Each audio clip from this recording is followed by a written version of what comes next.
ഹരിതയുടെ കാര്യം നോക്കാൻ അവളുടെ ഭർത്താവുണ്ട് ഇവിടെ. ഞാൻ പറഞ്ഞത് വന്ദനയുടെ കാര്യോ?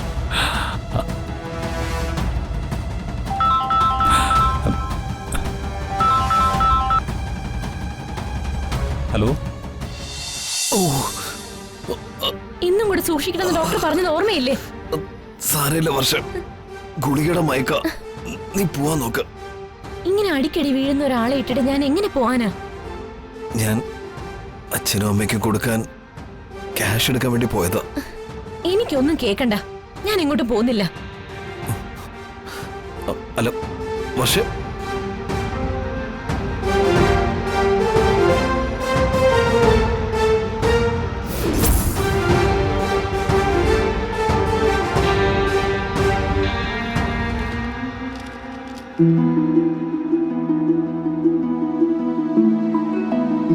ഹരിതേ, ഈ സമയത്ത് അച്ഛമ്മ ഉണ്ടായിരുന്നെങ്കിൽ ഭഗവത്ഗീത വായിപ്പിച്ചേനെ. സത്യം, വസന്തേച്ചി ഗർഭിണിയായിരുന്നപ്പോ അച്ഛമ്മ കൃത്യമായിട്ട് അരമണിക്കൂർ രാമായണം വായിപ്പിക്കുകയായിരുന്നു. പുരാണ കഥകൾ വായിച്ച ജനിക്കുന്ന കുട്ടിക്ക് നല്ല ബുദ്ധിയും ഓർമ്മയും ഉണ്ടാവുമെന്നാ അച്ഛമ്മ പറഞ്ഞിട്ടുള്ളത്. കുറച്ചുനാള് കഴിഞ്ഞപ്പോ പൂജാമുറിയിലിരുന്ന രാമായണവും ഭാഗവതവും ഒന്നും കാണാനില്ല. അയ്യോ, അതെവിടെ പോയി? ഇവിടെ ആരുമില്ലാതിരുന്ന സമയത്ത് ഏതോ ആക്രിക്കാര് വന്നപ്പോ വസന്തേച്ചി അതെടുത്ത് വിറ്റ് കാശാക്കി. ഈ വസന്തേച്ചിയുടെ ഒരു കാര്യം. വന്ദനേച്ചി, നന്നായിട്ട് റെസ്റ്റ് എടുത്തില്ലെങ്കിൽ പ്രശ്നമാവേ. വീണ വീഴ്ചയുടെ വേദന അറിയോ? കുറവുണ്ട്.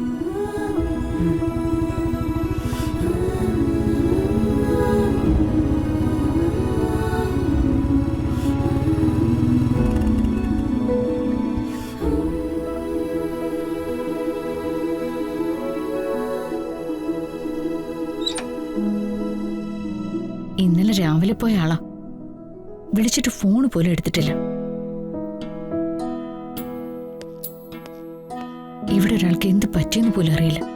കയറി വന്നിരിക്കുന്നു.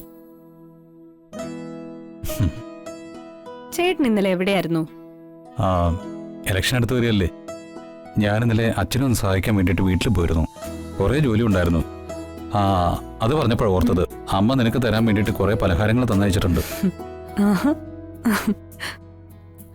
മരുമകൾ അമ്മയാവാൻ പോകുന്ന കാര്യം സുമലതാമി അറിഞ്ഞില്ലേ? മകൾക്ക് മാത്രമായിട്ട് കൊടുത്തു വിട്ടു എന്ന് പറഞ്ഞതുകൊണ്ട് ചോദിച്ചതാ. മരുമകൾക്കും കൂടി ആയിരിക്കുമല്ലോ അമ്മ കൊടുത്തു വിട്ടത്. വന്ദനയോടായിട്ട് ഞാനിത് പറഞ്ഞില്ല, അത്ര തന്നെ. ഞാനത് എടുത്തിട്ട് വരട്ടെ.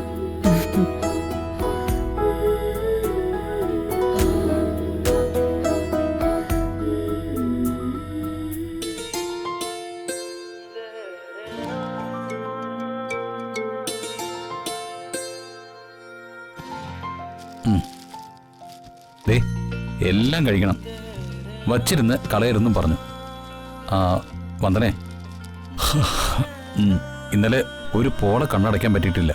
അത്രയ്ക്കും പ്രധാനപ്പെട്ട ജോലിയായിരുന്നു. അതുകൊണ്ട് വിക്രമിന്റെ ഓഫീസിലെ കാര്യങ്ങളൊക്കെ പെൻഡിങ്ങാ. അതുകൊണ്ട് ഇന്ന് കുറച്ച് നേരത്തെ പോണം. ഞാനൊന്ന് ഫ്രഷ് ആവട്ടെ. ഹരിതേ, ദേ ഈ പലഹാരങ്ങളൊക്കെ കഴിച്ചിട്ട് ടേസ്റ്റ് എങ്ങനെയുണ്ടെന്ന് അമ്മയെ വിളിച്ച് പറയണം. വിളിക്കാൻ മറക്കല്ലേ? ഇല്ല ഇല്ല.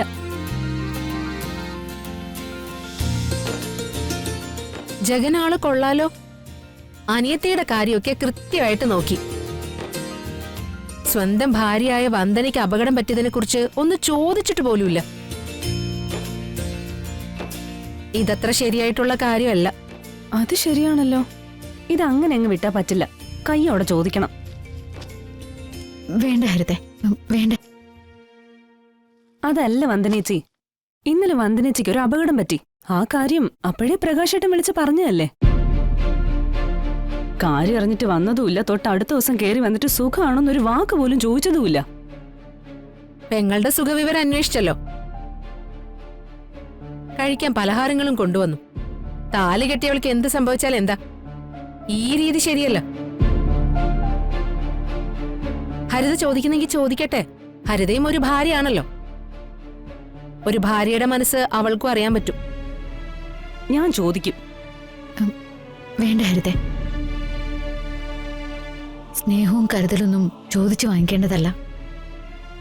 ഹരിതയോടെങ്കിലും ജഗന് സ്നേഹമുണ്ടല്ലോ, ആ കാര്യത്തിൽ സന്തോഷിക്കാം. ഇല്ലാത്ത സ്നേഹം പിടിച്ചു വാങ്ങാൻ നോക്കിയിട്ട് അത് കിട്ടാതെ വന്ന വലിയ സങ്കടമായി പോവും. വന്ദനേച്ചി, തിരക്കിനിടയിൽ ഒരുപക്ഷെ ജഗൻചേട്ടൻ മറന്നുപോയതാണെങ്കിലോ? ഇന്നലെ വീണപ്പോഴില്ലാത്തൊരു വേദന ഇപ്പൊ തോന്നുന്നുണ്ട്. നെഞ്ചിലൊരു ഭാരം പോലെ.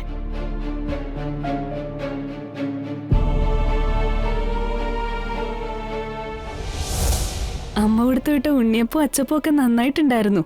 നല്ല ടേസ്റ്റ് ആയിരുന്നു. ആ നോക്കട്ടെ. ആ, അതൊക്കെ അമ്മയുടെ അച്ഛന്റെ ഇഷ്ടം പോലെ ചെയ്തോ. ഞാൻ വിളിക്കാന്നാ.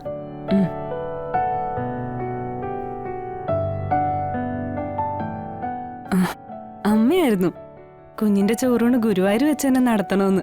കുഞ്ഞ് ജനിച്ചില്ല, അതിനു മുമ്പ് ചോറൂണിന്റെ കാര്യം വരെ തീരുമാനമായി. ഞാൻ പോയി ജഗന് കാപ്പി എടുത്തു കൊടുക്കട്ടെ? ആ വേണ്ട, സുചിത്രേച്ചി അമ്മയൊക്കെ ഉണ്ടല്ലോ, അവര് ചെയ്തോളൂ അതെല്ലാം. വന്ദനേച്ചി പോയി റെസ്റ്റ് എടുക്ക്. അങ്ങനെയെങ്കിലും ജഗൻ ചേട്ടൻ വന്ദനേച്ചി ഒന്ന് തിരക്കട്ടെ. ജഗൻ ഇങ്ങനെയൊന്നും ആയിരുന്നില്ല. എന്നോട് നല്ല സ്നേഹമായിരുന്നു. ഈ അടുത്ത ഇടയ്ക്കാ ഇങ്ങനെയൊക്കെ മാറിപ്പോയത്. ഭർത്താവ് ഒരു രാത്രിയിൽ വരാതിരിക്കുമ്പോ ഇന്ന് വരില്ല എന്ന് ഭാര്യയെ വിളിച്ച് പറയാനുള്ള ഒരു സാമാന്യ മര്യാദ പോലും ജഗൻ കാണിച്ചില്ല. ജഗ, ആ. കാപ്പി കുടിച്ചില്ലല്ലോ? അത് ഞാൻ അമ്മയുടെ അടുത്ത് നിന്ന് കുടിച്ചിട്ടാ വന്നു ചേട്ടത്തി. നിൽക്കാൻ സമയമില്ല. ഞാൻ പറഞ്ഞില്ലേ, ഇന്നലത്തെ ഒരുപാട് പെൻഡിങ് ജോലിയുണ്ട്. ശരി.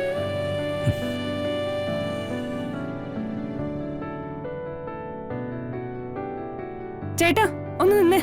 ആ എന്താ, നീ അമ്മയെ വിളിച്ച അഭിപ്രായം പറഞ്ഞില്ലേ? അതൊക്കെ വിളിച്ചു. ഇന്നലെ ഇവിടെ എന്തൊക്കെയാ നടന്നെന്ന് ചേട്ടൻ വല്ലതും അറിഞ്ഞോ? എന്ത് നടന്നു? ഇവിടുന്ന് ആരും ജഗനെ വിളിച്ചില്ലേ? പ്രകാശേട്ടൻ വിളിച്ചില്ലേ? ആ, പ്രകാശേട്ടൻ ഇന്നലെ ഇടയ്ക്ക് എപ്പോഴും വിളിച്ചായിരുന്നു.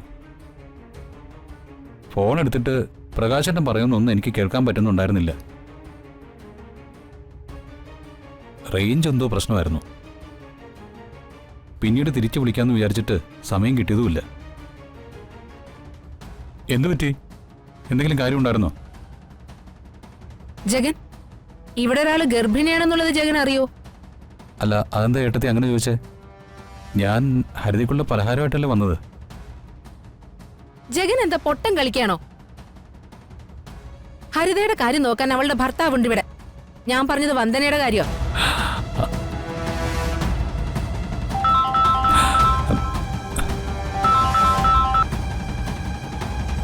ഹലോ, അതെ. അയ്യോ, പത്രികാണല്ലേ? ശരി, വേണ്ട വേണ്ട, ഞാൻ എത്തിക്കോളാം. ആ